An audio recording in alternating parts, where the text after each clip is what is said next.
With two different theme parks packed with a variety of fantastic Disney attractions, to an awesome entertainment complex, and lots of on-site accommodation with fantastic theming and amenities. Disneyland Paris is the busiest theme park resort in Europe. It opened in France back in 1992 and has grown to become an absolutely fantastic Disney resort. But how do you get there? And when you arrive at Disneyland Paris, where is the best place to stay? I'm going to be talking all about that in this video. Welcome to the Theme Park Worldwide Travel Guide for Disneyland Paris.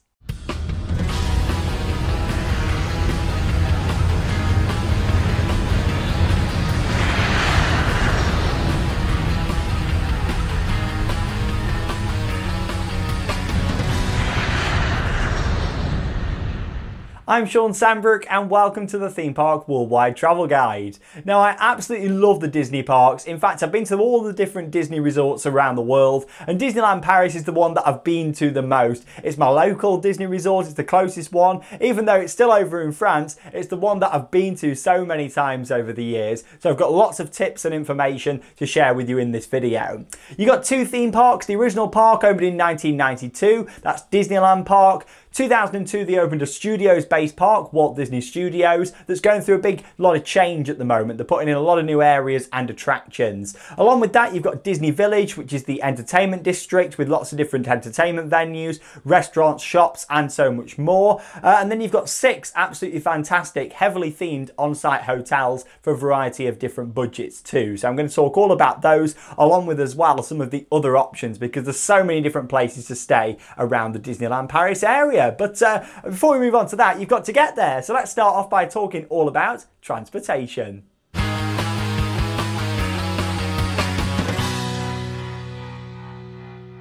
Now, when it comes to transportation, there's so many different ways that you can get to Disneyland Paris, because like I say, it is the busiest theme park resort in Europe, meaning that there's so many different options. One of the most efficient ways of getting there, and also quickest, is the Eurostar service that runs from London St Pancras International. There's also 2 other stations in the south of the UK too.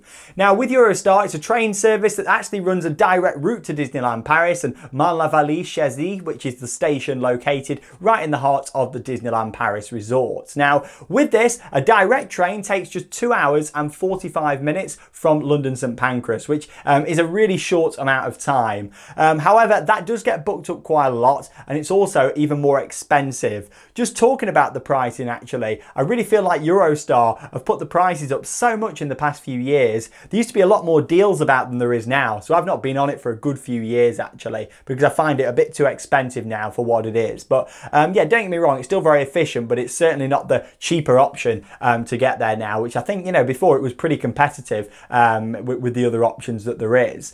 Now, of course, it's not always direct.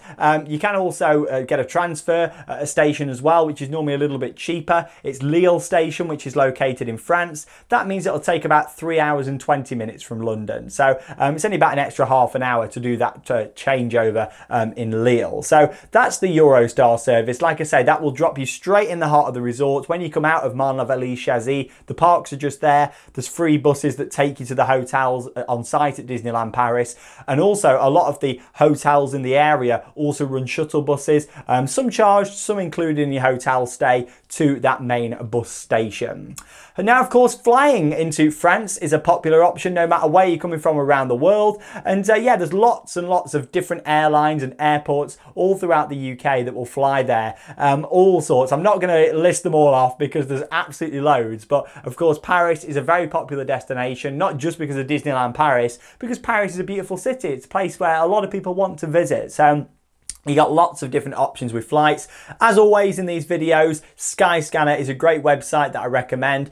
Type in your local airport, type in, of course, Charles de Gaulle, which is the main airport over in Paris. And yeah, then you can look at all your different options. There is also some other airports around the Paris area. However, I find Charles de Gaulle to be the best one, the cheapest one to get flights to usually. And it's also pretty easy to get from there down to the park. So say you've booked your flights then, you're landing in Charles de Gaulle. How are you going to get to Disneyland Paris? Well, the really quick option of getting there is via the TGV train that takes just 10 minutes from the airport to get straight down to Marne-la-Vallée-Chésy, which is at the heart of Disneyland Paris. So that's a really nice, efficient way. It's not the cheapest train, however, it is quick. You do have to wait up to 30 minutes though sometimes for one to actually pull in. So you've got to think, if you're not timing it great, you could be about 40 minutes, but still it works out to be one of the quickest options. Along with that as well, you've got the Magical Shuttle service that runs between the airport and also Disneyland Paris too. With the Magical Shuttle bus, it's got its own airport terminus, which is at Terminal 2. However, you've actually got a free transportation service around the airport itself that will take you between the terminals. So if you come into another terminal, you just need to get on that shuttle service and that will take you to Terminal 2, which is where the Magical Shuttle bus will take you straight down to Disneyland Paris. Along with that, you could also get on the RER, which is the Paris Metro service. Now, this does take a lot longer. However, if you want to go into the centre of Paris and do some sightseeing, either on the way there or on the way back, this can be a fantastic option. Now, the airport itself, Charles de Gaulle, that is located on the RER B line, which is the light blue line, and then Disneyland Paris is located on the red line, which is RER A. Now, you can get that RER straight from the airport into the centre of Paris, have a look around for a few hours, go and enjoy the Eiffel Tower, other parts, and then of course get straight on line A up to Disneyland Paris. That can also be the cheapest option as well because tickets for the RER are pretty cheap. I think it costs only about €10, I think last time I did that. It's a very efficient way of getting to enjoy Paris and also get up there to Disneyland Paris. But like I say, if you've got a lot of luggage and stuff, then it's probably not ideal. If you're just doing it with backpacks or small cases, then you'd be fine. But it's all about how you want to do it. So they're your options in terms of your public transportation really that you can take, whether that's Eurostar, flying, but of course as well, a lot of people choose to drive, and I have the past couple of times I've been to Disneyland Paris. Say you were driving from the UK, of course you'll either get on a ferry over to Calais, most likely. There is other options, but most people are coming to Calais in France. And then also as well, you've got the fantastic Eurotunnel service that I use all the time. Every year I go on it maybe at least 2 or 3 times for Eurotunnel, and yes, that is fantastic. Now with Eurotunnel, once of course you come over into Calais, in terms of how long it takes to get down to Disneyland Paris driving, about 3 hours 15 minutes drive. You've got to bear in mind as well, there is tolls that you can avoid, but it takes a lot longer. It's about 5 hours if you avoid the toll roads, but yeah, if you want to drive down there, be prepared. You're going to be paying about £19 each way in tolls. It's about 22, 23 euros each way for the tolls, so bear that in mind if you are driving down to Disneyland Paris. It's very easy. You're pretty much going down 2 different roads, and then of course you've got a massive slip-off lane that takes you into Disneyland Paris.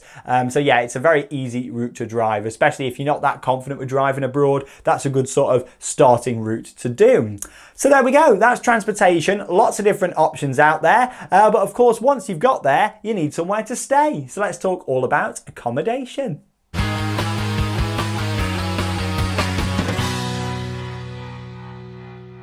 Now, when it comes to on-site accommodation, there are 6 different options at Disneyland Paris. So I'm firstly going to talk about those and then move into some of the partner hotels and also other options, what they've got available as well. So yes, in terms of the hotels that are located right there in the heart of Disneyland Paris, you've firstly got the Disneyland Hotel. This is built above the entrance to the park, which is absolutely stunning. A lot of the rooms have got views across both of the 2 theme parks and also the whole gardens area that they've got out the front of the hotel. It really is stunning. It's like a big Victorian style building that fits in with the heart of Main Street USA, and it really is absolutely beautiful, as you can see there from the images of it. Along with that, you've got a new offering. Now, it used to be just Hotel New York. However, it's going to be opening this year as Hotel New York, the Art of Marvel. This is located with fantastic views across Lake Disney, which is a beautiful area, the main resort area with the hotels, and really close to the parks and also Disney Village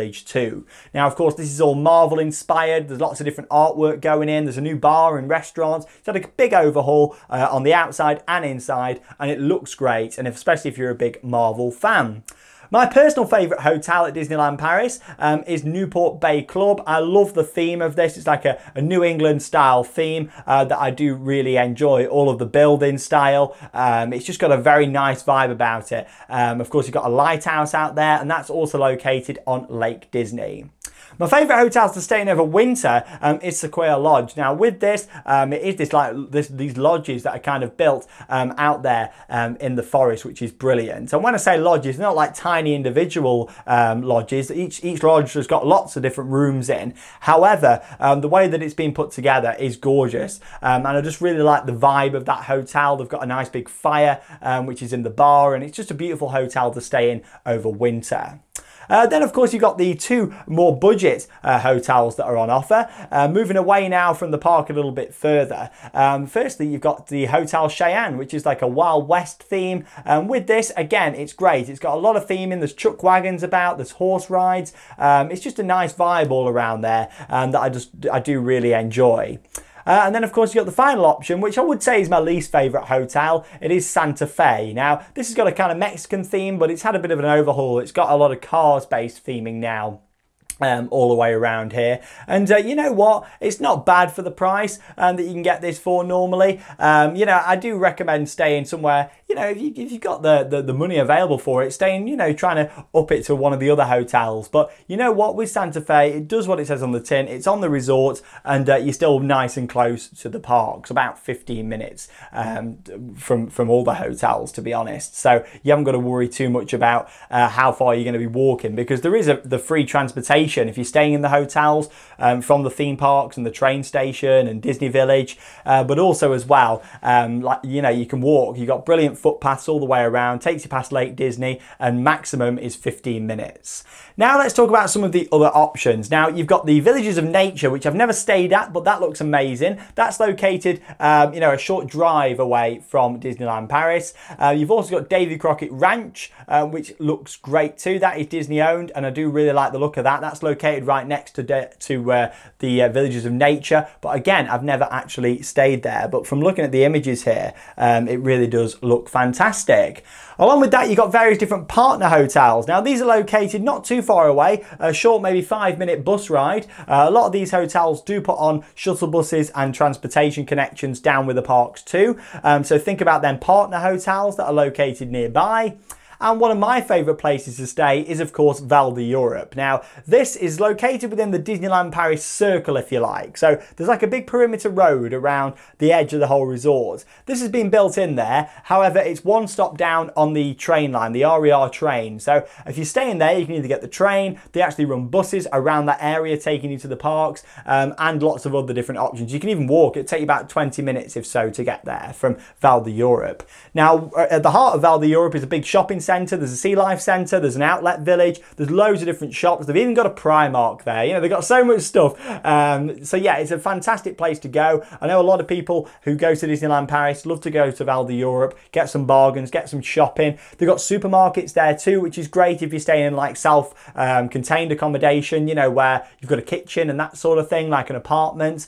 But there's so many hotel options around there. Hotel Elise, I really recommend. That's one that I've stayed in there before. That's beautiful, and it's one of the closer ones to the parks actually as well. So you can walk. It takes about 15 minutes if you want to. So lots of different options really when it comes to hotels. I'd recommend staying on site, but if your budget can't stretch that far, I'd go for something in Val d'Europe over the partner hotels personally, because I feel like you do get better value. And even though the partner hotels, you know, are the official partners, I kind of feel like the ones down in Val d'Europe are of better quality in my opinion, and from going off my experience of seeing them all over the years. But there we go, that's accommodation, lots of different options. I've basically just scratched the surface really with that one, but there's so many different options to stay at, and I'm sure a lot of you have stayed at different accommodation before. So if you have, feel free to share that down below. Of course, that helps out other people plan their trips to Disneyland Paris.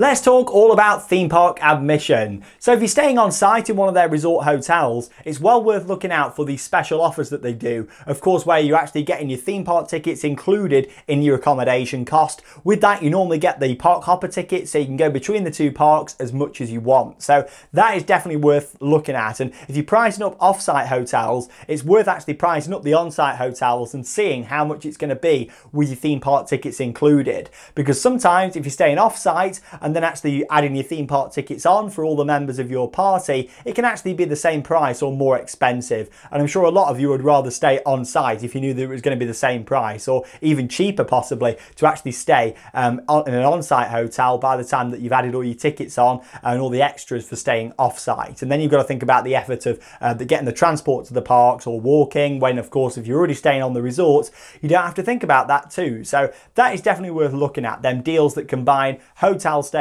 and theme park admission.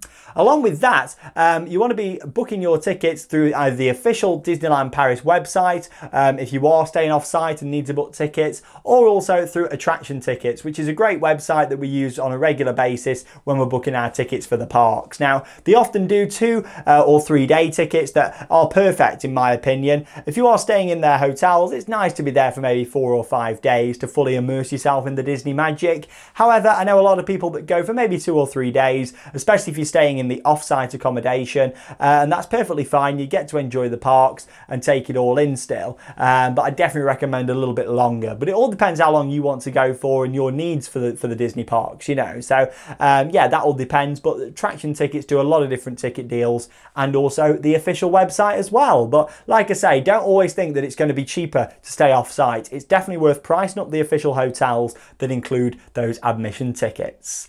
Right then, we've got time for one more segment, and that is all going to be about some final tips for your trip to Disneyland Paris.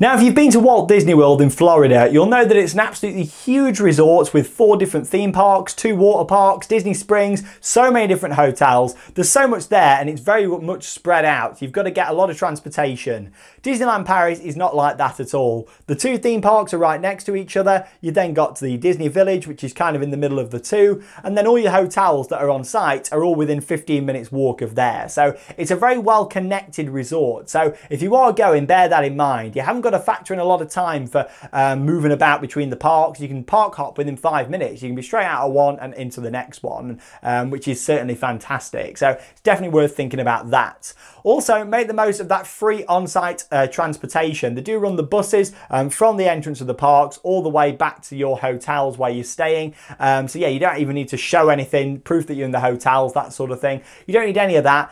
You can just jump on them buses and use them. Likewise, if you're just going to have some drinks or in them bars at the hotels, or check out the restaurants and have some food there, if you're not staying in the hotels, that's perfectly fine, and you can still use that free Disney transportation too. Now, along with that, I've already mentioned this briefly already, but I just thought I'd bring it up again. That's the Val d'Europe area, which is stunning round there. It's worth checking out. There's so many fantastic bars and restaurants, nightlife, and as well the fantastic shopping centre that has got hundreds of different shops, an outlet village which is all outside and which is really nice, and it's just a great place to go, especially if you want a day away from the parks, or maybe some of the family want to do some shopping, others want to go in the parks. Val d'Europe is certainly worth a visit. And then finally, Paris itself. Now, Disneyland Paris is beautiful, but going into Paris just completes the trip. It really does. If you've never been, it's a beautiful city.